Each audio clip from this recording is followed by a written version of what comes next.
Welcome to another episode of the Little Marketing Podcast, where we provide you, Australian small business owners, with smart and tangible marketing advice for your small business.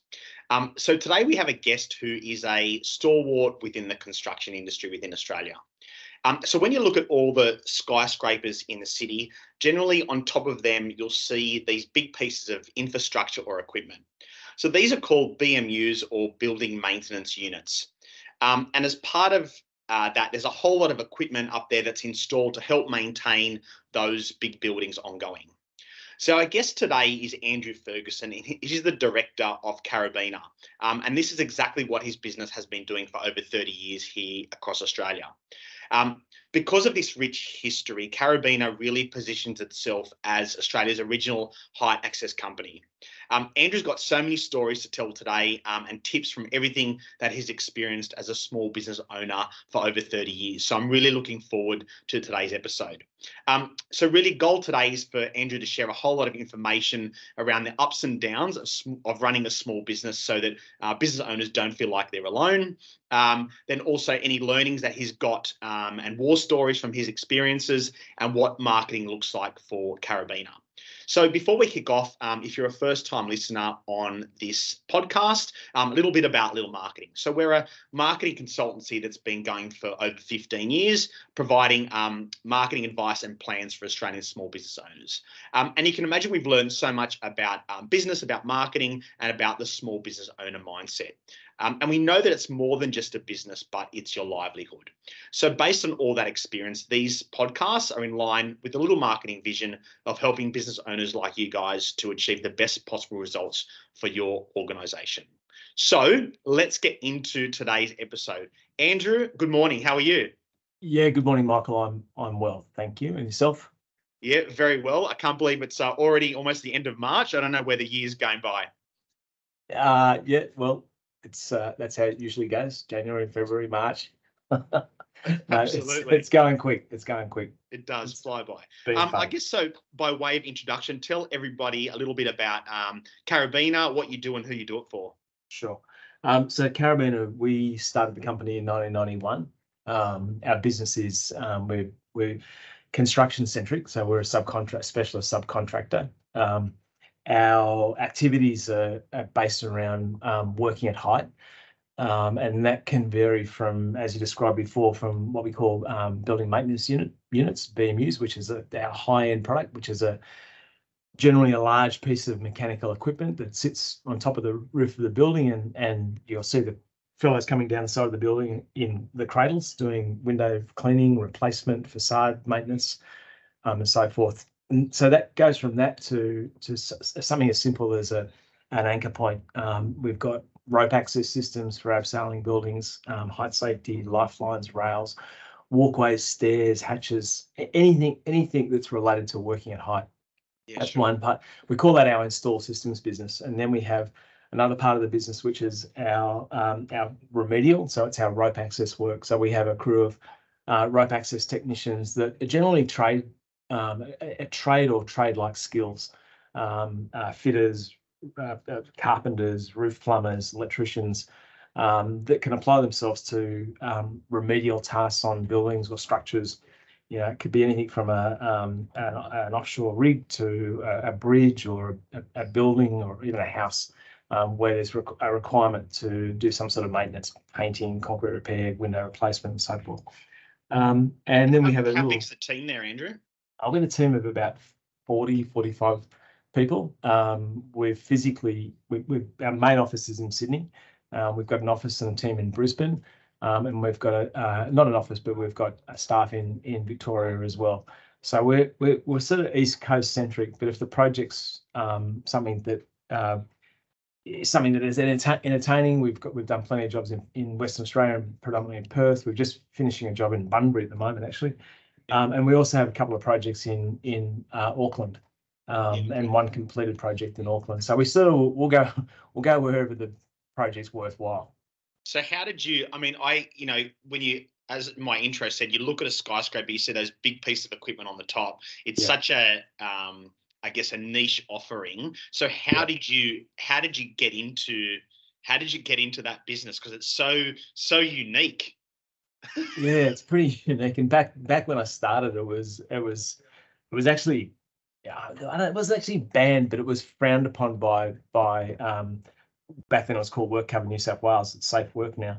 Also, the union, it was quite, the union saw it as a threat, rope access as a threat to traditional access. Your riggers and scaffolders, and so there was a lot of like no one wanted to see us working. So I got involved in it purely by accident. I was actually watching television, and in Melbourne there was an accident on a tower. I can't remember the name of the tower, but there was an accident where a suspended platform had broken away on one side, and one fellow was dangling out of the platform, and the other fellow was jammed up in the corner. And I'm watching it, and then I realized that I knew the guy that was jammed up in the corner, and so I contacted him and said, "What are you doing?" And he said, "Oh, yeah, I'm cleaning windows," and I said, "Oh, okay, I could do that sort of work." And so then I picked up the phone book, and back in the day, where probably half your listeners don't know what a phone book is, but anyway, I picked up a phone book and I found a window cleaning company, and I gave that fellow a call, and I went to work for him for a few months, and So you saw a guy hanging out a window, yeah, dangling in the corner. You thought, I want to do that.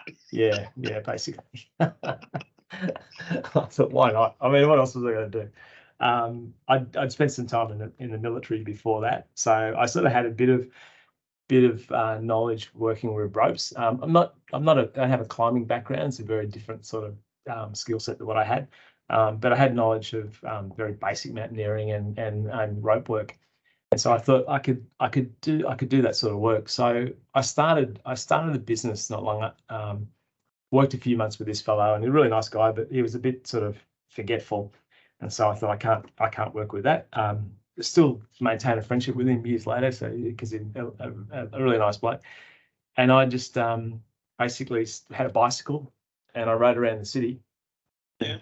Took the names down of the building managers, and I'd ring the building managers and say, "Can we give you a quote to clean your windows?" And traditionally they've been using swing stages and mechanical systems and very expensive and cumbersome, especially with temporary equipment to set up. So we price wise, we were, significantly cheaper.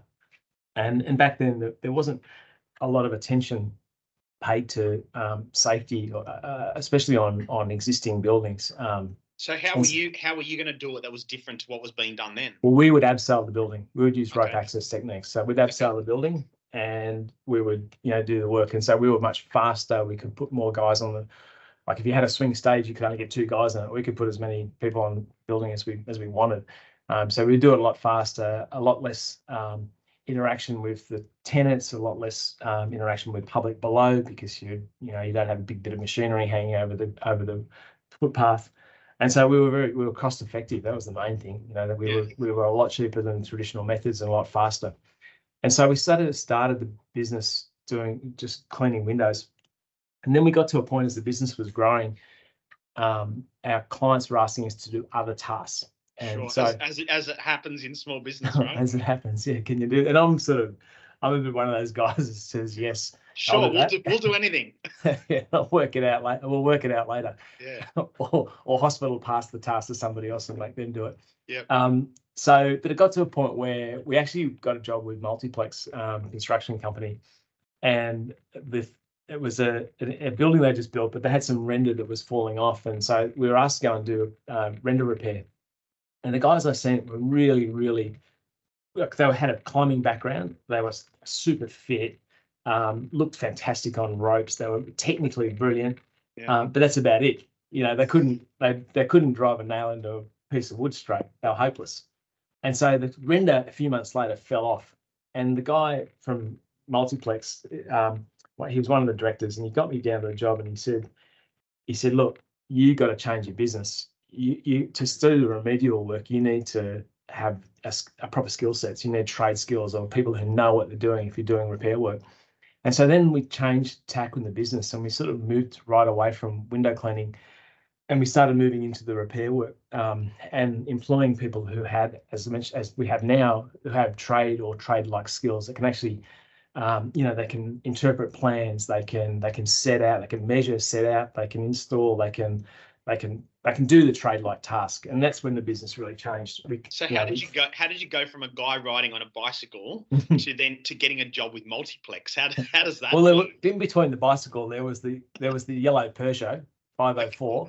Yeah. And actually, I was with one of my mates the other day. We were laughing about it because we didn't even have roof racks. We used to put ladders on the roof of the Peugeot and just throw ropes through the windows and tie the ladders to the roof of the car and drive around the city. We must have looked like an absolute pair of dinglings. But yeah, so we sort of, I think it was just the need. I think the market, there was a need for that sort of fast, efficient, less disruption to the building. Yep. Or some of the areas of the buildings just didn't have access. So, that's where the business started to develop. We sort of became more proficient at the remedial work, the more technical building repair work, and that led to. How did you go from that to then doing the BMUs and all that stuff? Yeah, well, because we started then we were asked to have a look at projects for because buildings, once upon a time they'd be rectangles or squares, and they'd just be straight up and down facades, precast concrete, pretty simple. You can picture a whole heap of those buildings in Sydney, especially down that sort of western end of Sydney near the train station. Really simple buildings, and then buildings started to change. They started a lot of sunshades and louvers and undercut areas and more complex facades. At roofs at angles and that's where we sort of were asked, okay, can you have a look at this and apply the rope access knowledge to that, and we did. And then there was a dominant. One of our competitors were pretty much the only provider of BMUs in Australia. There was a New Zealand company and an Australian company, and the Australian company was selling them internationally, and they were pretty much the go-to place. And the builders felt as though they needed another player in the market. And so we were given an opportunity by one of the tier one builders to provide a BMU. So we sourced the BMU supply from Europe. Yep. And we were pretty much given, we had to work for it, but we were given that job to entree us into the market. So then. So what year? So to give the listeners some context. So what year? So you've been going for 31 years, I think now. So what year in that 30 years did you start getting that break for the BMUs? Probably maybe 10 years in, around the early 2000s. So how do you go as a Sydney bloke going, okay, I've been doing this for 10 years, clearly some runs on the board, clearly some trust within some of the tier one builders now. So you go from bicycle to yellow Peugeot to, Multiplex. So how do you then say, okay, how do you then source a company that you're going to buy BMUs from? What does that look like? Well, obviously, Michael, me, a lot of research, a lot of due diligence. Yeah. Or just a Google search. Sure. I don't know. This is the way I operate. I don't overcomplicate things, and if I need something, I just find a solution, to get what I need, and also I think often it's just that that connection you have with that person. So I just had a look around the market in Europe and who was providing BMUs that was sort of had a bit of legacy and reliability. I just were you looking Europe intentionally? Yeah, well, because there was no one manufacturing in Australia at that stage. So the Australian competitor had moved their manufacturing facilities to Spain. Okay. And so there was a couple of Spanish companies, there were a couple of German, Dutch companies, and so I just approached one of these Dutch companies, and then right off the bat, just got on really well with the people. They seemed to be very professional in their approach to what they did, and we're talking about 60, 70, 80 ton pieces of kit that you've got people sitting hanging over the side of the building. You need to be sure that what you're providing is safe and functional. So I just came across a company called the Lassie, Dutch company. The owners of the business were just lovely people and very professional, and so they were interested in getting into the Australian market.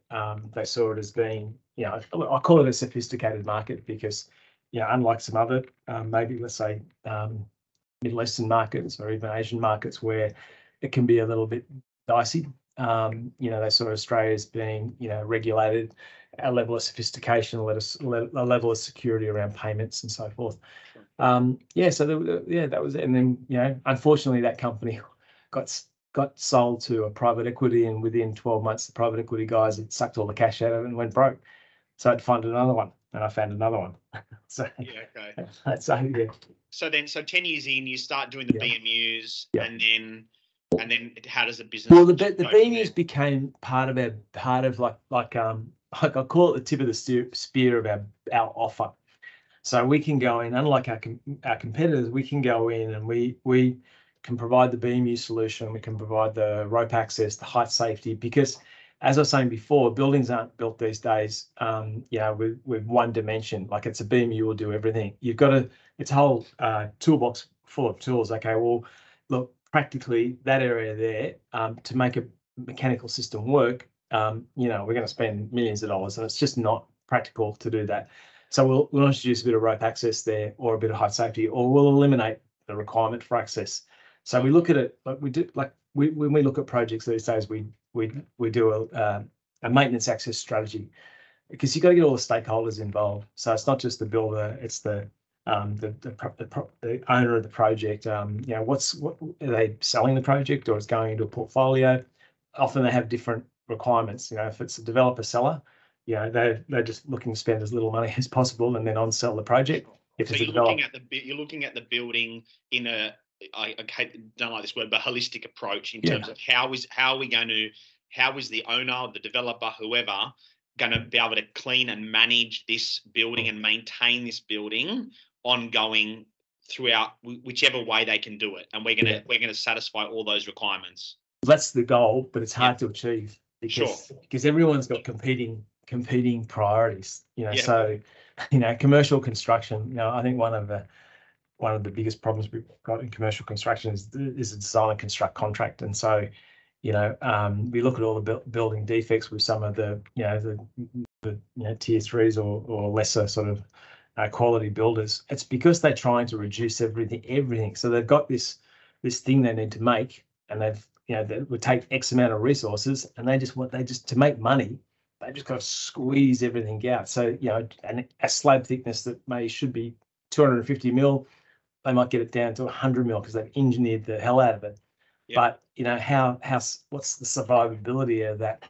So let's look at, it's a good segue. So you looked at, you know, who your clients are and their different motivations and priorities. Yeah. So who engages you, Andrew? Is it a developer? Is it a builder? Is it an architect? Is it an engineer? Who engages you?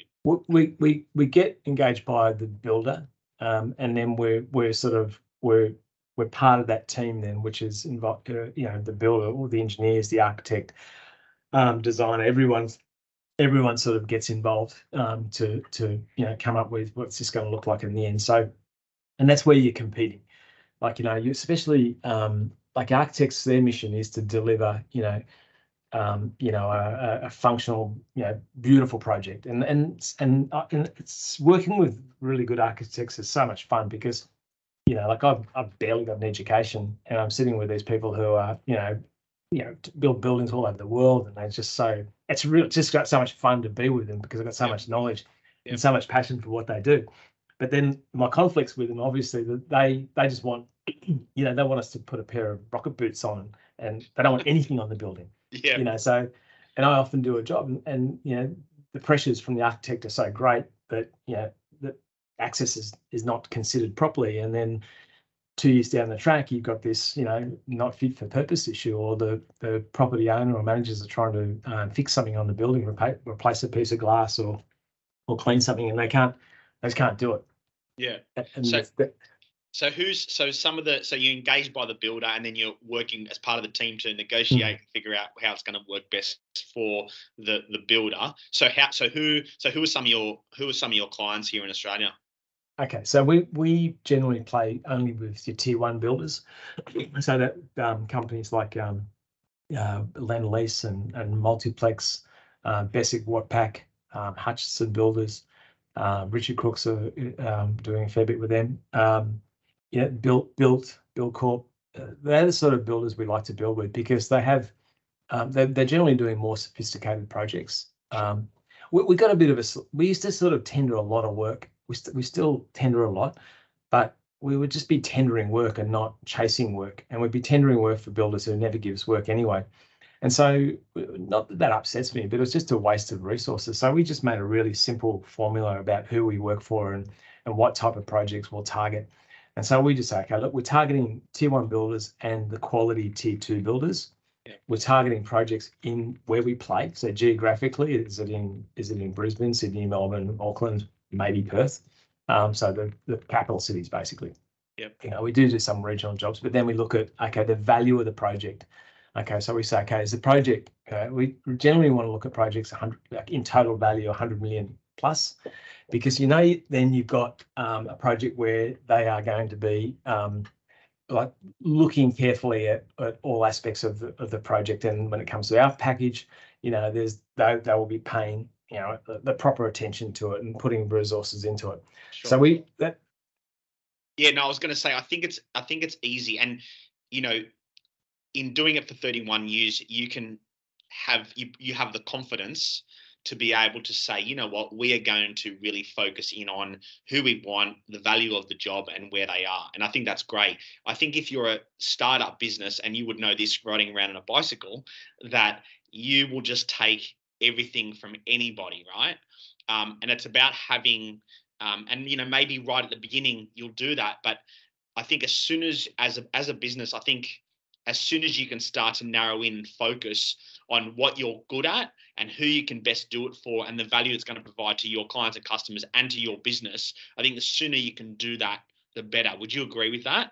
Yeah, totally. But it's like a journey. You know, I've made multiple mistakes, and I'm one of those characters who I see something flashy in the corner and I want to go and pick it up, you know, or if there's a button that says don't push, I'll push it. And then you just learn, like you learn, and you know, over the years, like I've had some pretty horrendous experiences because I followed pathways that, like, you know, I got into a I started a scaffolding company.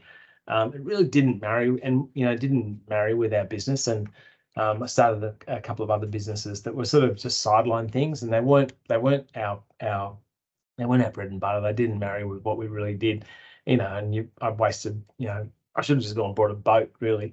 I think the shiny object thing is such a epidemic for small business owners, because they generally just, they love to build and create stuff, and then once they've done it, they go, oh, I'm a bit bored. What other silver object can I touch? So I think that's it's inbuilt in business owners. I think you come to it, especially as you get older, and now I'm in my mid 50s.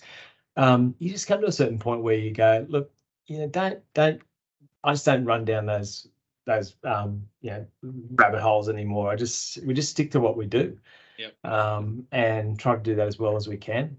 You know, I probably become sort of more, I don't know, I like working with people who I enjoy, and I'm really lucky because, like I'd say, you know, 95% of the people who we work with, you know, we get on well with. I think that we try to, because we're really focused on wanting to try to do the best we possibly can, we try to empathize with what their needs are, you know. So instead of, like, I often listen, and sometimes it's hard because, you know, and recently we had an issue with a project where, you know, we were just getting hammered every day, and you know, everything that could go wrong went wrong, and behind the scenes, I honestly, I was busting my guts to sort of try to make this thing happen for the client.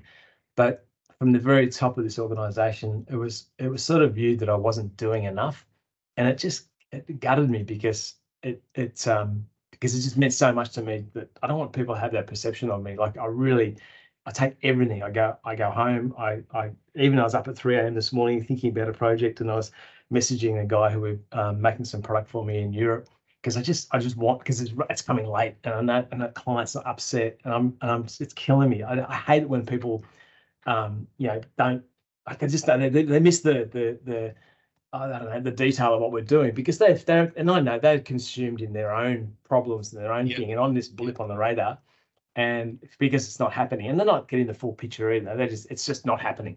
That's all. So I hear. what is your, forget about the 3:30 email? What is your general day-to-day look like for Andrew? Oh, well, that's easy.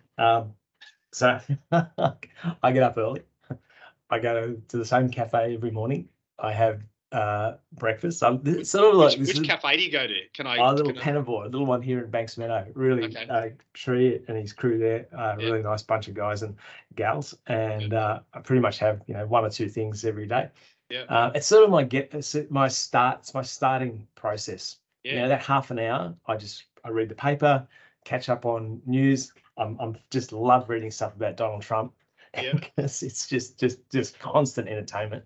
Yeah. And that's my starting day. And then I'm in the office. And so my day would just generally be coming in here, getting started. A lot of like there's been a lot of Teams meetings. The Teams thing's been a revolution because, for us to go to the city 3 or 4 times a week for a meeting, not only like a 1 hour meeting really would consume 3 hours minimum with traveling, parking, expensive parking. So Teams have been good because you can jump in and out. So that's changed the way I sort of operate daily. Then some meetings you've got to go to site. We've 2 or 3 meetings on site. No, maybe not even that. There's maybe 1 or 2 meetings on site. A fair bit of travel. So travel's sort of happening again now. We've got a major project in Brisbane on the Queen's Wharf project up there. Chasing some new jobs in Melbourne, also the Auckland project. We were over there a few weeks ago, and also we do factory acceptance testing in the factory in Spain. So we take usually the client or the client's consultant. We travel to Spain. We do a witness test of all the functionality of the BMU. Yeah, right. So that's basically I try to make a weekend out of that. I tell my wife it's all work. She won't listen to this podcast, don't worry. No, exactly. So you've been doing this 31 years. What do you think? And we're talking a little bit before we started around, some of the technology bits and pieces that you guys use. So what do you think the biggest changes are for a business owner in running a business from 31 years ago to today? Is there one thing that's the biggest change in running a business as the business owner? Compliance is probably the biggest thing. Like staffing. Okay, so technology. The roping, not much has changed. It all like bits and pieces change, become much better. Better bits of kit. The BMUs become can do more stuff. Buildings change, but that's all easy. I think the biggest thing, the biggest is definitely compliance. It's compliance and documentation. We've got 6 engineers mechanical and structural engineers out in a room out here that just do drawings. So providing drawings and documentation, you can't install anything anymore and just say it's installed. It's got to be reams of supporting documentation to validate what you've done. Internal checklists, proof of origin of material, to start a job, like even post construction when the facilities managers take over the building. You used to just walk up, and we used to just walk into the building, go into the roof, and now it's online inductions, it's maintaining all your documentation they've all got systems that they use. So we've got 2 people just full time who do onboarding and compliance documentation. So that's the biggest change. Like it's industrially, the environment is it wavers like it's with the influence of the unions. It's reasonable. It's pretty good in New South Wales. It's interesting in other states. That's probably the biggest change.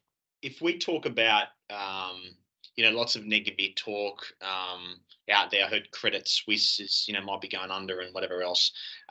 What are your clients, the builders, and then their clients, the developers, unless they're builder developers as well? Are you seeing much change in the building environment, in what's in the pipeline based on interest rates, inflation, or are things just like everyone's pretty positive? I think it's reasonably positive. Like, it's hard. It's harder to make projects. Like I ran into one of the directors of one of the builders last week, just in the street, and we're talking about how hard it is to pitch jobs, and they generally it's a design and construct contract, so they go in on a fixed price, and they're good clients that come into them now talking about cost plus jobs, because then you can cover escalation, you can cover changes in currency, and that's been and even logistics. All the challenges that we've had through COVID have all resulted in escalation in cost. Can you explain for people that maybe aren't in the industry what you mean by cost plus projects? Oh, okay. So it's if the a lump of steel costs you $1,000 and you've got a percentage on top of that, let's say 10%, and so you get your $100. And so if the steel goes up to $1,100, you get $11. So it's de-risk it for the builder. So the certainty for the developer is that they're not going to pay. There's no gouging by the builder and variations. They've got that it's going to be 10% or whatever the agreed percentage is on whatever the cost is. Okay. And so it's generally you like to have, like, the market's traditionally been designed and constructed a lump sum. And that's where the whole squeeze comes. That's where everyone gets squeezed, and margins are low. Like, construction's a really risky business. It's big dollar values. It's high risk. Latent liabilities. Residential. Like, you do a residential tower, and you move out as the builder, and then hundreds of people move in, and everyone's looking at everything, and it's warfare. Like, the building facilities managers, the owners, they see the builder as the bad guy, and they're looking for every defect they can possibly find within that defects liability period, so they can make a claim, so they can get it fixed. So it's a high risk business. But where were we? Sorry, I lost track. That's right. I was asking you what the cost plus meant. Oh, okay, yeah, sure, okay, yeah, that covers that. Yeah, okay. So if we talk about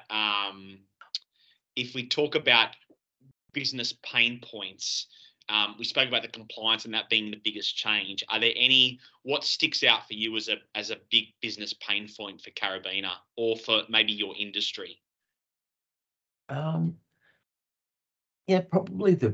that whole that next phase. So going from, because the construction phase is what it is, and we're used to it. We're very, like, commercially we're well set up. We understand all the processes. Going on site, we understand all the processes and the difficulties. So that's just our work.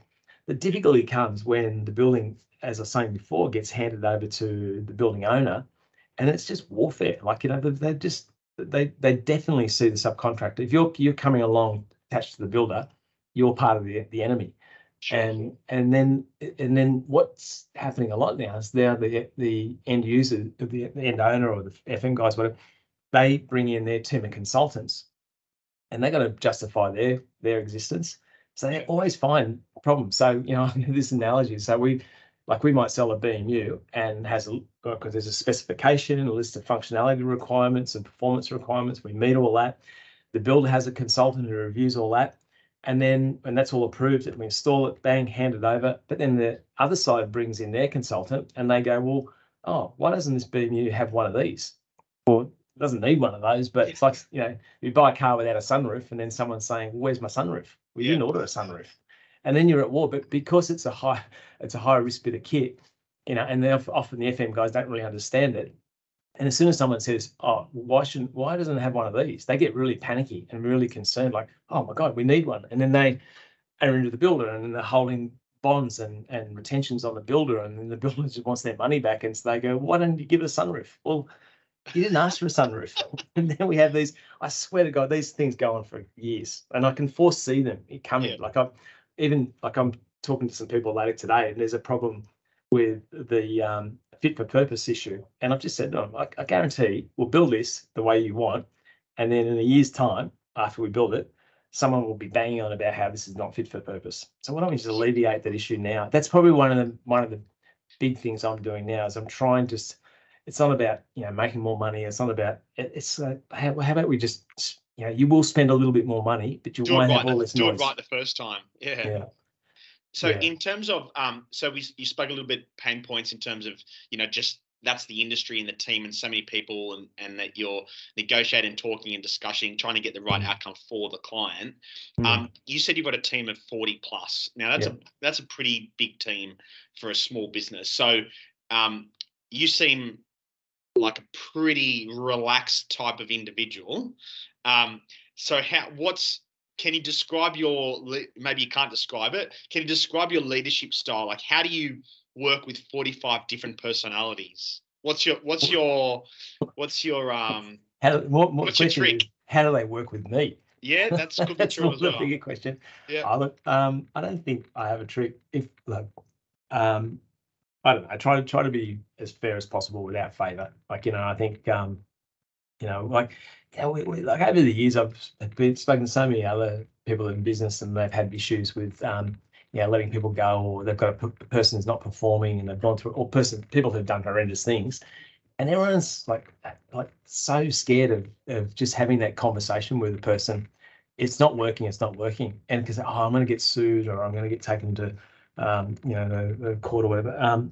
I just sit down with people and say, look, this is not working out.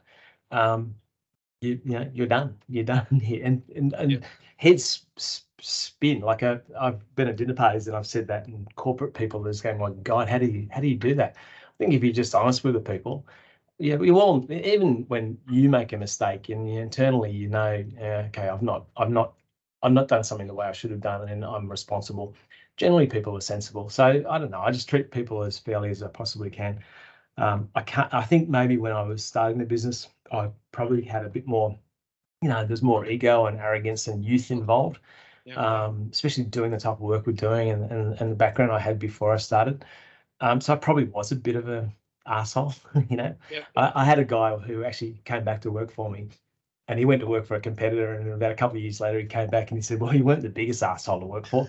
So we laughed about that. I think hopefully you just mellow a bit as you get older, and, you look at what's important. Well, the most important thing, is the guys can go to work safely. Like, they do go and do high risk work. And we install things that people trust that they're installed correctly, because their lives may depend on it. Sure. And so take that really seriously. And I look at most of our staff, the guys and girls, a lot of young people, and I've got 3 young boys, and one of them's in construction, one's working for me at the moment, and I would be devastated if anything happened to them. So likewise with the people that work for us, that's the most important thing, and then try to create a bit of fun as well. So I cook. For every couple of months, I do a big barbecue and I prep it downstairs. I cook up. We installed a keg the other week, which much to my wife's absolute disgust. So we have a beer or something like that. Just keep it sensible. But I think just rolling like that. I'll expect an invite to the next barbie. Yeah, 100%. I've got the Komodo Joe, the charcoal barbecue. I just love it. Awesome. What's your go-to on the barbie? I just like the ribeye. I just love doing ribeye. I did a tomahawk last time for the guys. Yeah, nice. Just simple, and we just sit around, cut it up on a big wooden board, and just eat it with our hands. It's not nothing. It's nothing fancy, but I enjoy doing it. I think that they enjoy, having it done for them as well. Sure. Let's talk a little bit about maybe some funny stories, if some can come to mind. Any funny stories, either on site, regards to team or client, that really stands out? I mean, you've been doing it for 31 years. Any crackers that stand out that you can share on a podcast? There's so many. Yeah, there's so many, but I'm trying to think of the ones that won't get me in trouble. Yeah. There was one. This was years ago. We had a guy who he was a funny character. He was, one of those sort of, I don't know, just a weird character, very silent, always wore a hat for whatever reason. Anyway, he was working on a job in in Bathurst Street. Anyway, I get the phone call, he's stuck on his rope. He's abseiling down the building, and back in the day, the descenders we used, they sort of sat around your head height, and this guy had long hair that came out the side of his hat. He used to wear the hat and then helmet. and his hair got caught in his descender and pulled his scalp into the descender. When So you say what's a descender? Is in the rope, or it's what the rope threads through, and you squeeze a handle, and it lets you go down. Okay. Right. So his scalp is stuck in the descender, and it was in the corner of Bathurst and Castlereagh. So the fire station, the central fire station, is literally 20 metres away. So I raced into town. Whole streets blocked off, Bathurst Street, Castlereagh Street. They had the big Bronco, the big fire ladder out, and they were plucking, and the TVs, there was TV station there, van, the camera, police everywhere, and I'm going, gee, I'm going, my God. And so I sort of race up, and he comes out of they plucked him out of the sky, and they brought him down to the ground. And as he's stepping out of the ladder cage, I sort of grab him, and a young police officer, she comes up and she said, "I'm going to take an interview." I said, "Oh yeah, 100%, 100%." I said, "I'll just take him over here." So I grab him and another officer and said, "Right, first thing, take your shirt off and turn it inside out." So he couldn't see our logo. And I said, "We're out of here." And so we just vamoosed. We got out of there as quickly as we possibly can. That was quite funny. That was obviously many years ago. That was a long time ago. We used to do, oh God, there's so many things. What was, like we just, like we used to abseil off counterweights on a skateboard. Like we just have 100 kilos of counterweight on a skateboard, and that would be our anchor point. Yeah. Things today, I just go, and it was probably a done thing, right? Like it was probably what other businesses did. Yeah, in the very beginning, it was a bit cowboyish. It's just not like that now at all. No. Like most of like nearly all the providers are quality providers. I mean, some probably a little less sophisticated, but I think it's a proven industry for safety, like compared to other working at height, scaffolding and so forth. It's got a pretty good safety record. Probably one of the best things we've got is we work under a system called IRATA, International Rope Access Trade Association, for abseiling. And so guys get qualified by that. And it's not a pay and play qualification, which a lot of these qualifications can be. Guys regularly fail. There's 3 levels of competency, and guys go to do their level 3s and they get very, very nervous about it and often fail. So you make one mistake, they fail you, and you've got to come back in a certain period of time and do it again. So that's been one of the best things in the industry. We've got that level of technical qualification that the guys have got, and they add to that with other competencies. Yeah, okay. If we talk marketing, is there over the years, is there anything in particular that you've done or maybe you haven't from a marketing perspective, and it might be indirectly as well, that you do to, I guess, create a particular perception within the industry? I mean, clearly you do something well. You've been doing it for 31 years and you work with all the tier 1 builders. So what is it maybe indirectly that you do from a marketing or perception perspective, or maybe how you position yourself with your clients that has helped you? Yeah, I think like we don't do a lot of marketing. Like we hardly do any. I think we've just got that position in the market where we're sort of the go-to place. And so I suppose that's our marketing, that we strive for that quality and having that reputation, word of mouth. I mean, we do. I'd say we don't chase work. Like there's projects we chase because we want them and we'll work hard to get them, but the opportunities come to us. So that's part of that selection of the opportunity we were talking about earlier, that we go through who we work for, where, value, and so forth. I think that's what we've built up over the years, just that word of mouth reputation and just being known as the go-to provider. Yeah, I can see on your shirt there you've got the Australia's original height access code. So you're really just being focused in on that and being true to, versus what you did 31 years ago, you're being true to what you do best and who you can do it for. Yeah. And when we say marketing, like that's the core. It's how you position yourself. The activities are secondary. But as long as you're positioning yourself in a particular way, that's what matters the most. Yeah, and that's consistent. Maybe when we first started out, there wasn't a lot of noise around what we did, and for the first few years. So we did probably the biggest marketing thing we did. We did I approached at the time Sydney City Mission, which is now Mission Australia, and for 9 years we did an abseiling event off the Hilton Hotel, or I think it's now called the Four Seasons, down at the Rocks there. And so we, in the end, like after 9 years, we were we raised about $1.1 million for Mission Australia, Sydney Mission or Mission Australia. And we have 500 people abseiling off the building over 2 days.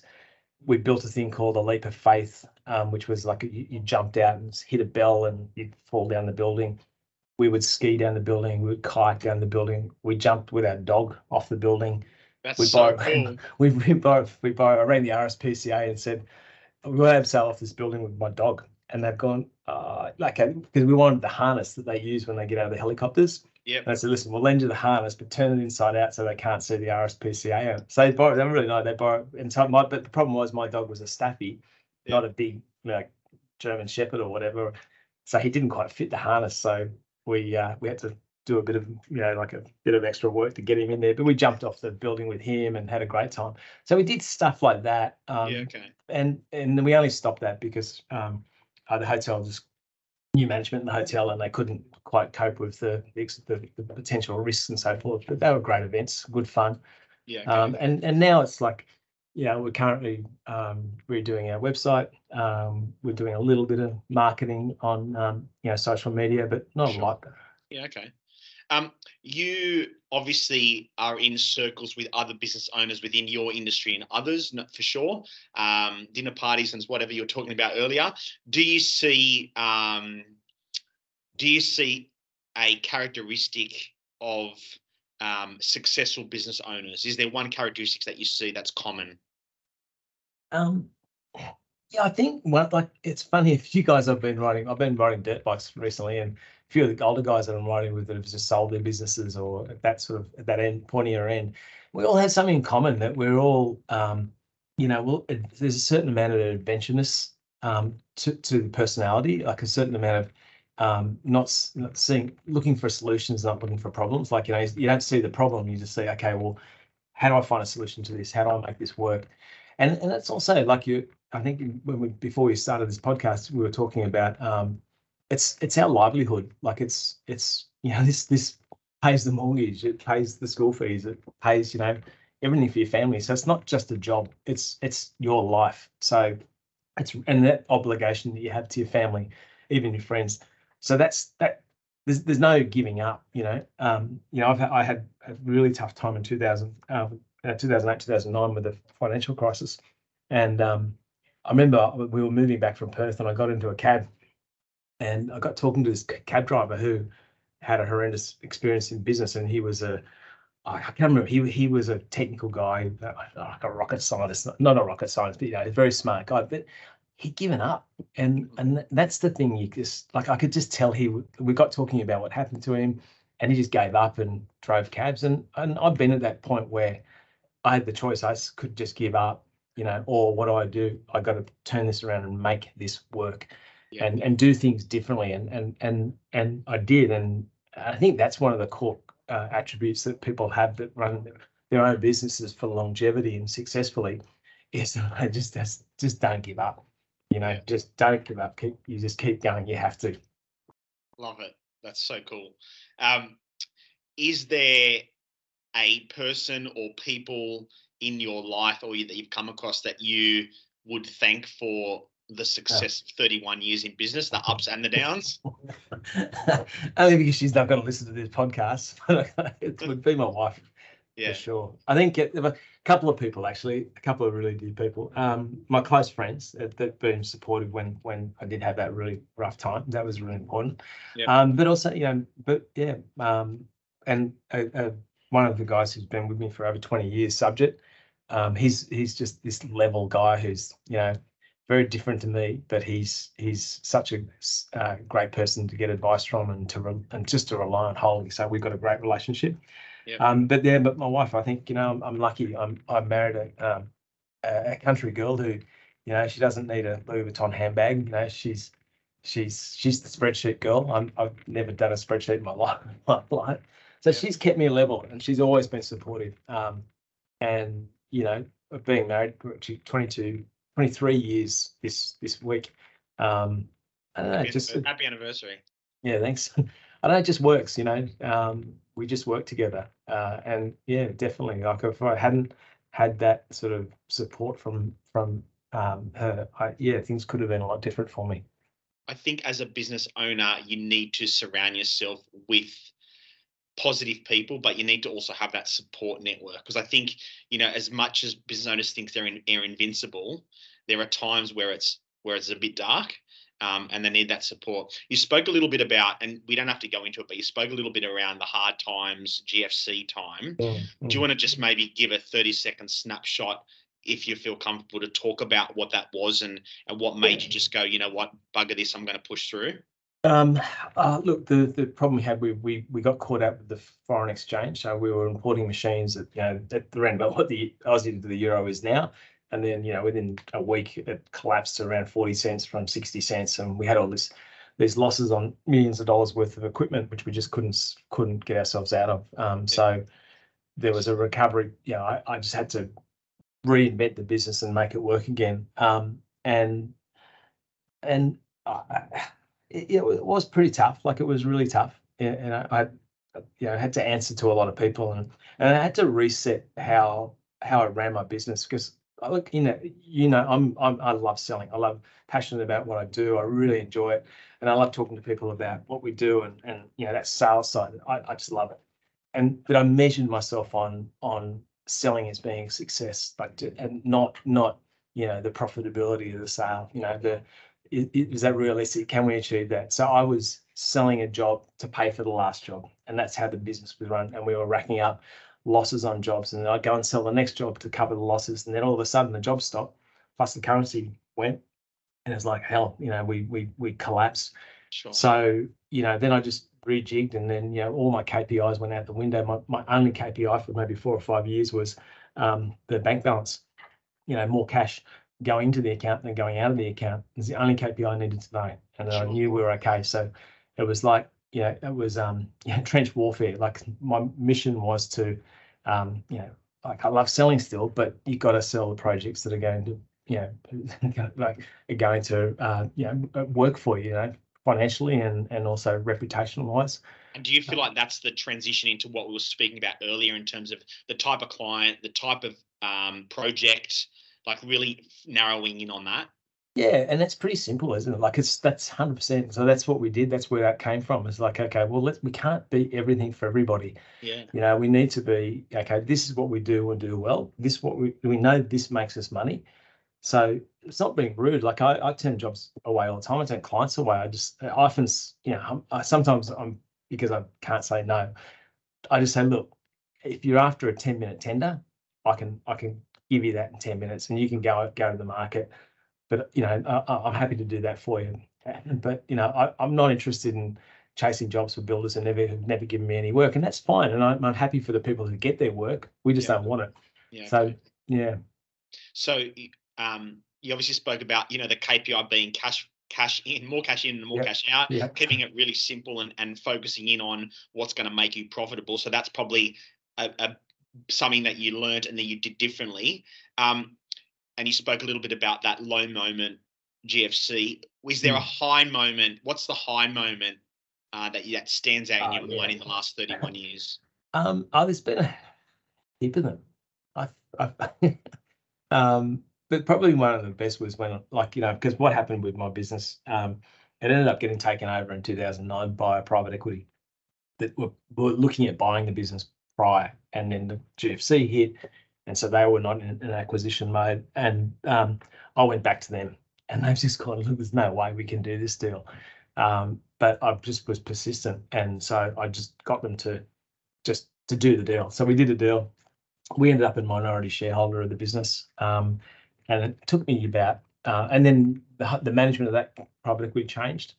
Basically, the good people left, and they rolled in some pretty ordinary people who managed to destroy the value of a number of their businesses. And so the whole environment went quite toxic. And so my mission then was to buy the business back. And so a high moment was when we flipped it. They became a minority shareholder. We were a majority shareholder. And about 2 years later, I ended up buying the minority shareholding that they had back. And so I had my business back. So I'd lost my business. I managed to reinvent the business within another company. And then I managed to buy it back and become 100% owner of the business again. So that was pretty, that that, that really was a lot of hard work, I'm sure it was a sense of satisfaction, relief, not looking over your shoulder every second day, and just having ownership and control of your decisions as well, right? Yeah, I was sort of excited at the beginning, even though it was a horrible time. I thought, oh well, these guys are, they're private equity, they're all educated and smart, and they had a lot of money, and it was just a nightmare. Like they were horrendous. Yeah. I mean, I just had a bad experience with that company, but the owners of the company, they were foreign and they were really, really lovely people, but it was part of a massive organization, and this was just like a pimple on the bum for them. Sure. But it was pretty dark, and I really didn't learn anything. You always learn something, but it didn't translate into me gaining all this magical knowledge about how to create a big business. And that's the other thing I think that you come to terms with, and you've got to be happy with. Like, where the business is at now for me, I'm really happy with. I'm not looking to, I don't want more staff and more stress and bigger wages, bills and all that, and then having debt. And we're debt free, we're profitable, and it's going very smoothly. And that's what I want to maintain. And it's you get to a point where a good analogy is like, if you're a high jumper and you come out and you're constantly setting that bar at a level you're not going to achieve, don't set it at that level. Put it at a level that challenges you, but you can achieve. And then you become happier in yourself and happier in business. Okay, this business is not $100 million business, but I'm really happy with where it's at. And I'm doing all the things I want to do. I'm traveling and I'm having a great family life, and it's pretty good. So I'm happy with that. Other guys have got bigger ambitions maybe, and that's fantastic. But at my age, I'm pretty settled with what I've got and what I've achieved. Yeah, that's fantastic, mate. That's probably a good segue into the final kind of chat. So any final words of wisdom or tangible advice from an old man like you to our small business owners out there? Final words of wisdom. God. You put me on the spot. Final words of wisdom. Or tangible advice, simple advice. Yeah, simple advice. I think be honest with people, treat people fairly. Try to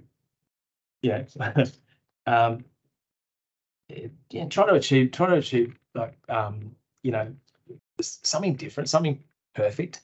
You might not get there, but it's like I watched this guy set the dinner table for the Queen for a state dinner, and he was walking on the table and he had his measuring stick and he was measuring everything. It was artistry. Do something. If you can do something which is wonderful, and I don't care what it is, setting the dinner table or running a business like ours or whatever the business is, just do it as best you can. And if you don't love it, don't do it. Find something you love and enjoy and makes other people happy. That's where I roll. Love it. Love the final words of wisdom. That's awesome, Andrew. Mate, thank you so much for today. I'm sure business owners across the country will get plenty out of today's chat. So thank you. Have a good one. Absolute pleasure. Take care, Michael. Cheers, mate. See you, mate. Bye. Bye. Just a reminder, to get even more out of today's episode, go to the show notes to find the link or visit littlemarketing.com.au, where you can download a worksheet with the key points discussed in today's episode. This is so that you can make your own notes around some of the things discussed, get your marketing moving, and start implementing. Again, thanks for listening and have a great day. Please note that all the information provided on this podcast is general in nature and is not intended to be specific advice to your individual situation. Please be sure to engage a professional for a customized approach to your business and personal circumstances.